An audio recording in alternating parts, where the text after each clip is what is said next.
Assalamualaikum warahmatullahi wabarakatuh. Selamat pagi teman-teman. Bagaimana kabarnya hari ini? Semoga sehat selalu dan selalu diberikan perlindungan oleh Allah Subhanahu wa taala di dalam kondisi pandemi COVID-19 seperti sekarang ini.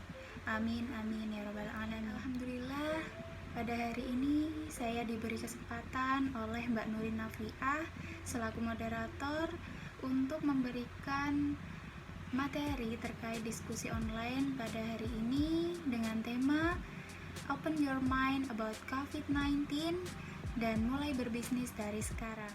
Oke, jadi pada kesempatan kali ini kita niatkan untuk sharing saja ya teman-teman. Jadi tidak usah yang terlalu formal atau bagaimana. Jadi kita niatkan sharing bahwa saya pun ilmunya juga masih sedikit.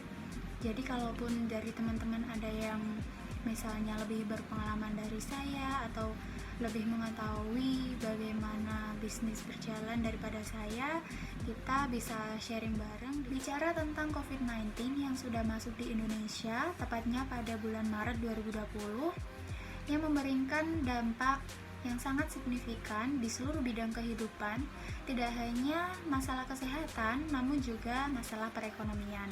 Dalam kondisi pandemi seperti sekarang, tidak menutup kemungkinan ada beberapa sektor ekonomi yang sangat merasakan dampak dari pandemi ini. Karena sejak pandemi COVID-19 ini menyebar di Indonesia, pemerintah menghimbau kepada masyarakat untuk melakukan karantina di rumah, kemudian melakukan physical distancing. Nah, itu pastinya akan berdampak pada sektor perekonomian yang mungkin selama ini kita lakukan secara offline, mungkin seperti membeli makanan di luar atau kegiatan nongkrong-nongkrong di luar pasti akan kita kurangi, karena pemerintah pun juga menghimbau kepada masyarakat untuk isolasi atau karantina di rumah, sehingga tidak sedikit dari masyarakat yang membeli kebutuhan-kebutuhan pokoknya dengan cara online. Di kondisi pandemi seperti sekarang pun, banyak orang mulai sadar akan pentingnya kesehatan dan kebersihan diri mereka. Maka dari situ muncul berbagai macam peluang usaha baru. Misalnya ada pengusaha yang memutar usaha mereka menjadi peluang usaha baru untuk membuat hand sanitizer, face shield, atau bahkan masker. Nah, bagaimana dengan kita anak muda? Kita pun juga harus memikirkan kondisi bangsa kita saat ini dan juga harus mengambil hikmah di dalamnya. Makanya, yuk mulai bisnis dari sekarang. Jangan berpikir usaha itu sulit. Terus aku mau jualan apa ya? Ah, nggak punya modal. Malu jualan deh.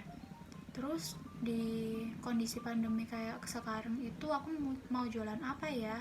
Nggak usah bingung dan takut, karena modal dari jualan itu sendiri adalah PD atau percaya diri. Jadi kepercayaan diri dari kalian itu yang akan menentukan jualan kalian itu akan berjalan atau tidak. Jadi percaya diri dengan apa yang kalian jual. Jualan pun juga tidak harus mempunyai barang, karena saat ini pun udah banyak yang melakukan bisnis dengan cara dropship atau reseller, ya enggak? Dari dropship atau reseller itu kita bisa mendapatkan profit, yang kemudian profit itu perlahan-lahan bisa kita jadikan untuk modal dari usaha kita sendiri. Karena gini, siapa sih yang nggak mau di usia muda seperti sekarang punya penghasilan sendiri tanpa meminta orang tua? Siapa sih yang nggak mau bisa beli barang ini itu, barang yang kita inginkan dengan uang kita sendiri, dan bahkan kita bisa memberikannya kepada orang tua dan bisa berbagi kepada sesama. Kenapa berbisnis mulai sekarang? Sebenarnya nggak harus sekarang sih, harusnya sudah dari kemarin-kemarin kita sudah bisa merintis usaha. Tapi apa salahnya sih? Karena kata pepatah, lebih baik terlambat daripada tidak sama sekali, ya kan? Nah, selain itu, saya ingin sharing kepada teman-teman mengenai usaha kecil saya. Kenapa sih saya bilang kecil? Ini bukan saya ingin merendah untuk meroket ya, bukan. Karena usaha ini memang barusan saja saya bangun Dan alhamdulillah masih saya rawat dari sekarang, meskipun hasilnya tidak seberapa. Saya juga tidak tahu kenapa Mbak Nurin Nafiah memilih saya sebagai narasumber untuk sharing, karena ilmu saya pun juga masih sangat sedikit, masih sangat cetek. Saya memulai bisnis kerudung sulam ini karena memang saya niat pengen bener-bener punya usaha setelah saya lulus dari kuliah. Dan saya pun ingin memiliki usaha yang berbeda daripada yang lain. Maka dari itu saya membuat kerudung sulam ini. Saya melihat usaha kerudung itu saat ini itu sangat dibutuhkan dan sangat lumayan menguntungkan. Bayangkan saja sekarang, misalnya kalian nih para cewek-cewek, pastinya nggak hanya punya satu kerudung aja kan di rumah, bener nggak? Bener dong. Nah dari situlah saya mulai putar otak. Karena saya hobi menyulam, makanya di kerudung itu saya kasih sulaman yang sulamannya itu berbeda dari sulaman yang lain, yang motifnya itu nggak kayak ibu-ibu gitu loh, jadi lebih ke anak muda. Jadi gimana anak muda maupun ibu-ibu pun juga bisa memakainya. Pada saat itu saya memulainya hanya dengan 3 kerudung, teman-teman bayangkan 3 kerudung aja. Jadi dengan 3 kerudung itu saya mulai foto-foto. Gimana saya memotonya itu pun saya juga belajar otodidak dari internet, tata cara memfoto produk. Kemudian dengan keberanian saya upload di berbagai media sosial. Saya buat status di Instagram, di WhatsApp. Kemudian dari situlah saya dapat beberapa feedback, kemudian dapat dukungan juga dari teman-teman saya.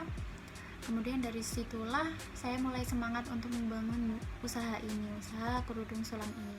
Ada juga dari beberapa teman saya yang membeli, kemudian laku di tempat lain, kemudian ada yang membeli lagi di luar teman saya, begitu seterusnya sampai saat ini mungkin sudah terjual ratusan pieces. Selain itu saya juga memutar otak lagi, gimana sih agar produk kerudung sulam saya ini semakin dikenal, kemudian juga bagaimana agar pelanggan-pelanggan saya nantinya itu mereka semakin tertarik dengan produk saya. Kemudian saya berikan beberapa sentuhan inovasi di packagingnya, kemudian ada juga di kartu ucapannya dan berbagai macam cara.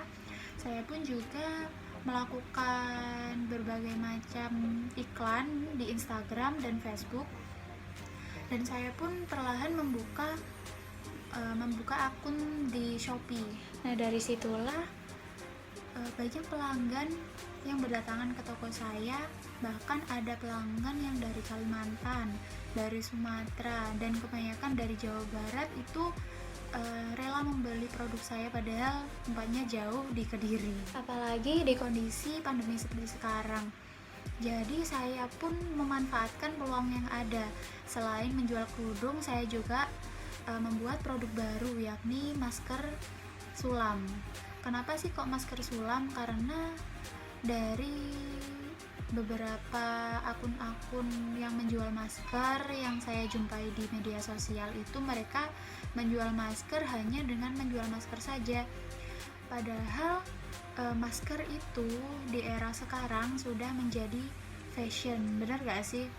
Jadi di acara apapun pasti kita akan menggunakan masker. Jadi misalnya saat teman-teman hangout nih, pasti kan diwajibkan pakai masker kan ya sama pemerintah, dan pasti pun dari kita sendiri mempunyai kesadaran diri untuk memakai masker ketika di luar, ya nggak sih? Jadi ketika di acara apapun seperti hangout, terus misalnya acara kondangan, pasti akan menyesuaikan masker dengan outfit yang kita pakai. Nah misalnya kalian bertanya, Kak dari mana sih ide itu muncul? Ya mungkin karena datang gitu aja, karena ketika saya scroll di media sosial, jadi saya mulai kepikiran kenapa sih saya nggak buat produk masker aja. Dan mindset dari pengusaha itu sendiri dia akan menawarkan produk yang bisa memecahkan masalah-masalah dan memberikan solusi-solusi kepada customer, seperti itu. Dan mungkin di luar sana lebih banyak para pengusaha yang memiliki cerita yang lebih menarik daripada saya, mulai dari bagaimana mereka jatuh bangun membangun usaha, bagaimana mereka ditipu oleh konsumen, dan bagaimana para pelanggan-pelanggan mereka itu lari satu persatu. Karena saya pun pernah mengalami salah satu di antaranya. Jadi di suatu hari itu ada chat masuk. Nah, chat masuk gitu, terus tanya, "Kak, saya mau pesan produk ini," gitu. Terus saya jawab dengan bahasa marketing. Jadi, "Hai Kak, mau pesan yang apa, mau pesan warna apa, silakan isi format ordernya ya," gitu. Terus setelah saya memberikan format order, dia mengirimkan kepada saya. Nah, dari situ janggalnya dia memberikan alamat yang jauh, yakni ada di Sumatera, dan hanya membeli satu produk aja. Nah, dari situ terpikir nggak sih bahwa produk sama ongkirnya itu lebih mahal ongkirnya. Nah, setelah itu saya berikan totalnya dan saya berikan nomor rekening saya untuk ditransfer terlebih dahulu. Nah, setelah saya berikan itu, dia membalas lagi bahwa ingin mentransfer menggunakan One Click BCA, dan di situ dia meminta nomor kartu ATM saya untuk bisa melakukan transfer. Nah, saya berpikir lagi, padahal selama ini dari customer saya yang ingin membeli itu kalau mentransfer ya tinggal transfer aja, nggak usah minta nomor kartu ATM. Dan saya curiganya di situ. Kemudian saya tanya ke teman-teman saya, dan teman-teman saya pun juga mengiranya itu bisa jadi penipuan. Terus saya scroll di Google, ada apa sih kalau misalnya kejadian seperti ini gitu. Ternyata benar kalau misalnya kita berikan nomor kartu ATM itu bisa jadi nanti saldo di ATM kita berkurang. Nah, kemudian saya mulai sadar dan geram di situ. Kemudian saya screenshot informasi yang ada di Google itu, kemudian saya kirim ke calon customer yang ingin menipu itu. Kemudian saya kirimkan, terus sama dia di read, terus langsung nomor saya diblokir. Berarti kan itu adalah indikasi dari penipuan itu sendiri. Nah, seperti itulah contoh kecil bahwa bisnis itu seru. Dari situlah kita bisa memiliki pengalaman-pengalaman baru, kemudian juga bisa dapat teman-teman baru untuk sharing seperti sekarang ini. Oleh karena itu, yuk mulai di bisnis dari sekarang, karena bisnis itu seru loh. Semoga materinya bermanfaat ya teman-teman, dan membuat kalian semakin semangat untuk membangun bisnis. Apabila ada yang ingin ditanyakan, silakan ditanyakan di grup chat WhatsApp ya. Akhir kata, terima kasih atas kesempatan yang telah diberikan, dan terima kasih atas perhatian dari teman-teman.